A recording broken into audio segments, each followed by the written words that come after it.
안녕하세요. AMPM 글로벌 퍼포먼스 마케터 황준우입니다. 자, 오늘 시간은 지난 시간에 이어서 소재 교체 주기 관련해서 어떻게 운영하는 게 효율적인지 한번 바로 말씀드려 보도록 하겠습니다.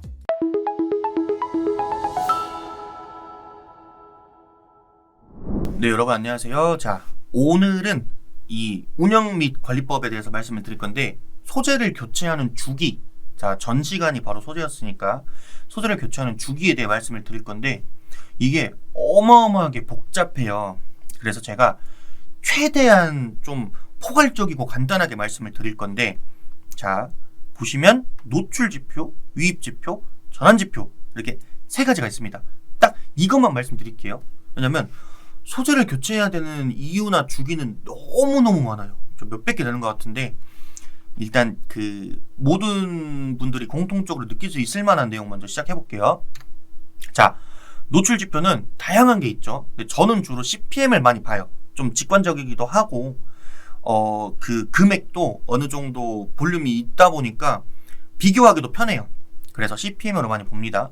근데 이 노출 지표인 CPM에 영향을 주는 요소가 몇 가지 있어요. 그거 한번 말씀드려볼게요. 자, 거시 환경 요인입니다. 저희가 컨트롤을 할 수 없는 부분이에요. 물론 정말 노력하면 컨트롤할 수 있는데 아마 거의 모든 광고들은 컨트롤할 수 없을 겁니다. 그래서 이 거시 환경 요인에 의해서 광고 경쟁도가 변화하는 이유 때문에 CPM이 상승하고 하락할 수가 있겠죠. 자, 경쟁 광고 계정이 증가하는 겁니다. 예를 들어서 우리나라에 만약에 신발을 파는 업체가 저밖에 없어요. 그러면 광고를 막 노출해도 신발을 사고 싶어 하는 사람은 어차피 제 광고만 계속 뜰 거니까 CPM이 굉장히 낮겠죠. 막 뿌려도 신발을 원하는 사람인데, 근데 이 똑같이 생긴 신발을 파는 업체가 우리나라에 10,000개예요. 10,000개. 만약에 그러면 이 신발을 사고 싶어 하는 유저한테 이제 머신러닝이 돌 때 얘도 나오고 얘도 나오고 쟤도 나오고 엄청 경쟁이 심하겠죠. 그래서 이 같은 타겟이나 같은 업종, 같은 제품 막 이런 좀 경쟁이라고 분류되는, 그러니까 메타 안에서 경쟁이라고 분류되는 광고 계정이 증가를 해버린다라고 하면 광고 경쟁도가 높아지겠죠. 자, 플랫폼 이용 유저 감소입니다. 이거는 1번이랑 좀 반대로 생각해 주시면 돼요. 제가 처음에 광고하는 사람이 나밖에 없으면 당연히 경쟁도가 낮다고 말씀드렸잖아요. 근데 반대로 광고를 보는 사람이 한 명밖에 없으면 광고 옵션 10개인데 엄청나게 이 경쟁도가 세겠죠. 10대 1이니까. 근데 광고를 보는 사람이 1억 명이에요. 그러면은 이 10개 브랜드는 1000만 명씩 나눠서 노출을 해도 1000만 번이 노출이 돼요. 그렇기 때문에 플랫폼을 이용하는 유저가 감소할수록 경쟁도는 높아진다.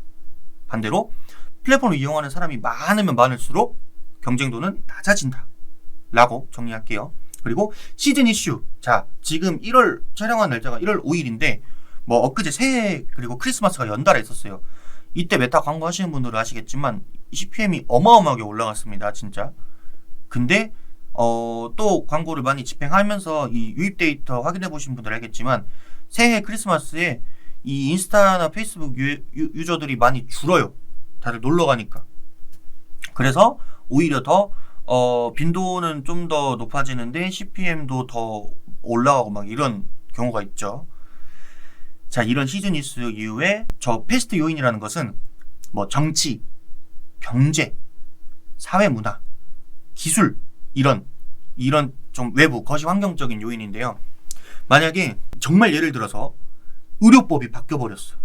바뀌어서 의사가 하루에 1명밖에 진찰을 못해요.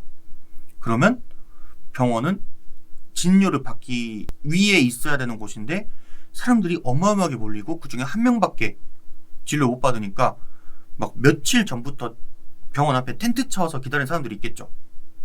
이런 것처럼 만약에 페이스북에 대한 정책이 변화하거나 아니면은 광고에 대한 정책이 변화하거나 아니면 우리 업종이나 이런 우리 제품에 대한 정책이 변화를 해서 이 우리가 광고하는 양이나 이 광고를 받아들이는 유저의 그 소비 트렌드나 이런 게 변해버려요.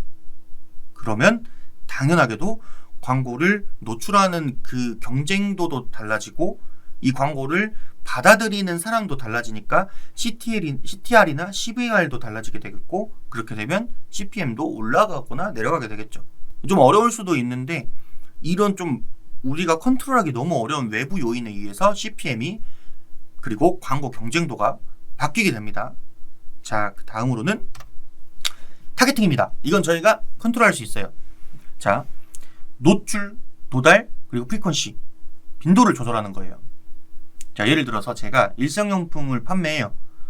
특히 뭐 우리나라 사람 모두가 타겟으로 책정될 수 있는 그런 편의품이라고 치면 휴지라고 해볼게요.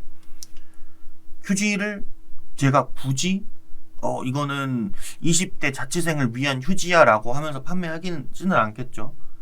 물론 광고 그룹을 분리 운영을 할 수 있겠지만 광고 자체를 20대 자취생에게만 이렇게 해서 타겟팅을 설정하지는 않겠죠. 그래서 타겟풀이 넓은 이런 편의품 같은 경우는 이 CPM이 조금 낮아지게 됩니다. 그리고 타겟풀이 좀 한정되어 있는 선매품, 정말 크게 보면은 부동산이나 자동차가 있겠죠.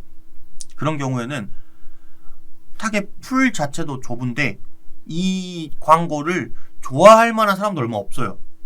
살면서 부동산이나 자동차를 얼마나 사겠어요. 그렇기 때문에 CPM이 어마어마하게 올라갑니다. 자, 그리고 리타겟팅 광고 중에서도 고관여 제품에 대한 리타겟팅 광고, 이거는 이제 두 번째 줄에는 선매품이랑 좀 연관돼 있는데, 자동차를 사려고 하는 사람은 뭐 인스타 광고를 보고 사진 않겠죠. 그런데 이게 브랜드 인지도제거나 신제품을 좀 출시를 했다거나 프로모션이 있거나 뭐 플래그십 스토어에서 시승 이벤트를 하거나 이런 이유 때문에 광고를 하게 되겠죠. 근데 이 사람들이 고민을 하고 있는 단계일 수 있어요. 구매 고려도에 따라서 리타겟팅을 강하게 걸어버려요. 막 하루에 5번, 10번 막 떠요. 그렇게 했을 때는 CPM이 어마어마하게 올라가겠죠. 이렇게 타겟팅에 따라서도 CPM이 달라질 수가 있습니다.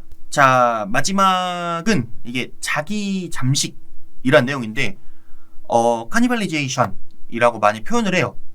이거는 기업에서 많이 사용을 하세요. 제가 이제 마케팅 원론 쪽인 내용을 공부를 하다 보면은 기업에서, 그러니까 예를 들어 휴대폰 시리즈 A를 지금 있는데 이게 어마어마하게 잘 나가요. 막 엄청 잘 나가는데 얘보다 좀 더 보완된 시리즈 B를 냈어요. 그러면 사람들이 얘가 이미 뭐 그 LTV에서 하락하고 있는 게 아니라 이렇게 올라가고 있는데 B가 나와버리면 얘가 같이 경쟁하겠죠. 이렇게 A, B가. 이거 이해되시나요? 만약에 얘가 이 상승 곡선을 그리다가 딱 성장기, 성숙기에서 쇠퇴기로 가고 있을 때 B 제품이 나오면은 이렇게 그래프가 바뀌겠죠.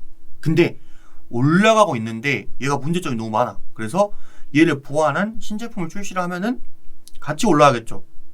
그러다가 이전 제품은 올라가다가 이제 성숙기가 아닌데도 떨어지고 얘는 계속 올라가게 되겠죠.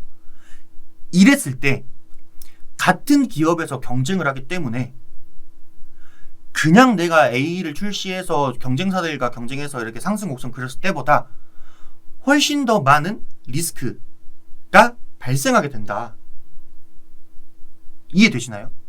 이런 내용이거든요. 그래서 이 새롭게 출시한 이 제품에 의해서 기존 제품이 잠식당한다. 내 업체 안에서 잠식이 발생하기 때문에 자기 잠식이겠죠? 그렇게 이해해 주시면 됩니다. 자기 잠식. 자, 예를 들어서 제가 하루에 예산이 한 3만 원이에요. 그리고 휴지 파는 브랜드라서 타깃이 정말 넓어요. 그리고 좀 뭐 사람들이 우리 홈페이지를 좀 많이 찾아요. 그래서 홈페이지 안에 모수가 많아요. 이때 만약에 캠페인을 2개를 설정을 해서 똑같은 타깃에 대해 굴린다고 해도 얘네끼리 크게 잠식하진 않아요. 어차피 예산도 적고 어차피 CPM도 낮고 어차피 모수도 많기 때문에. 근데 제가 하루에, 자 밑에 EX 해놓은 부분 말씀드릴게요. 제가 홈페이지에서 발생한 구매값에 대해, 그러니까 퍼체스에 대한 리타겟팅을 돌릴 건데 이 값이 한 3만 정도 돼요. 근데 1예산이 300만 원이에요. 근데 이 구매가 홈페이지에서 발생한 구매이기 때문에 홈페이지 제품 ABC에 대한 전체 표본에게 리타겟팅이 되겠죠. 이때 A 제품, B 제품, C 제품에 대한 광고를 각각 3개, 총 3개를 세팅해서 돌려요. 얘네끼리 어마어마하게 싸우겠죠. 이 말 이해되시죠? 왜냐면 우리 홈페이지에서 발생한 구매 리타겟팅인데 예산도 많은데 제품군도 같아. 자기 잠식이 일어나겠죠. 이런 경우에는 CPM이 확 올라갑니다.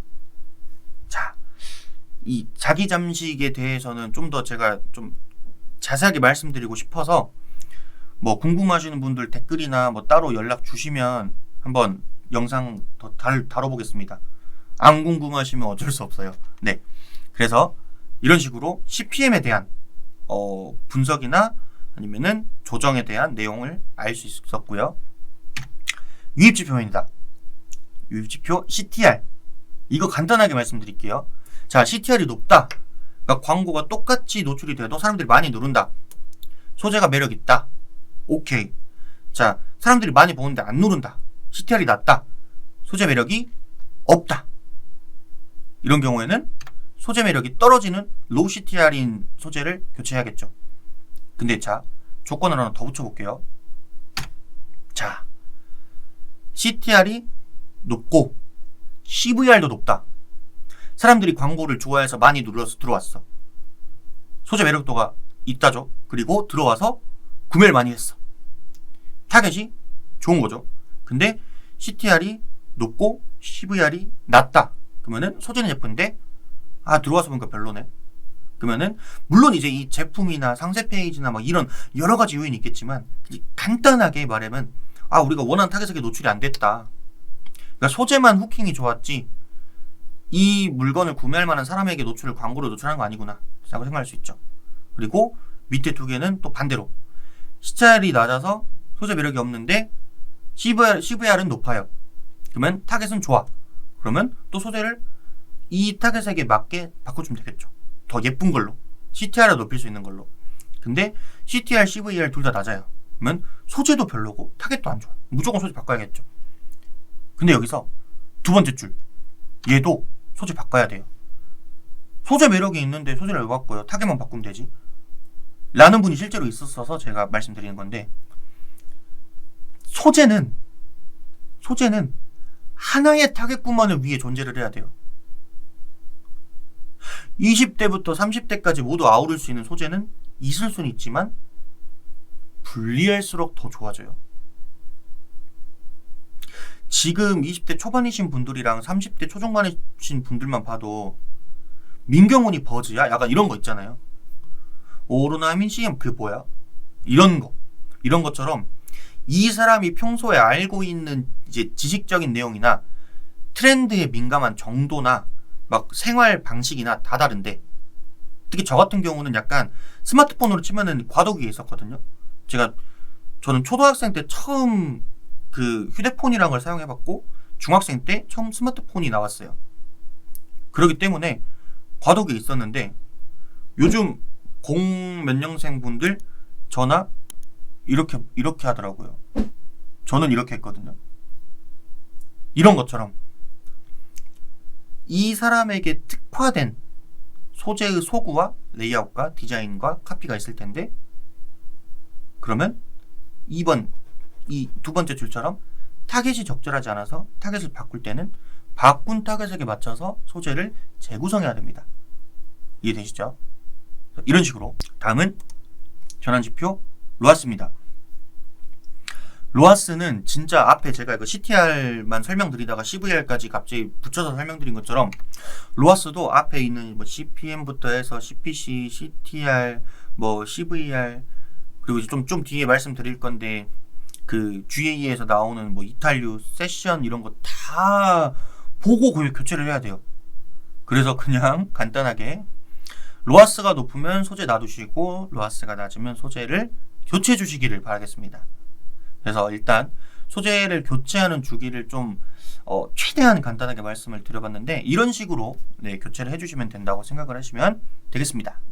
네, 오늘 강의 어떠셨을까요? 강의에서 말씀드린 것처럼 소재 교체 주기가 굉장히 까다롭기도 하고 모든 세팅이나 전략에 따라서 차이가 좀 많이 나는 부분이죠. 그렇기 때문에 다음 시간에는 이 소재 교체 주기 그리고 효율적인 운영법 관련해서 어떻게 성과를 측정해야 하는지 한번 말씀드려 보도록 하겠습니다.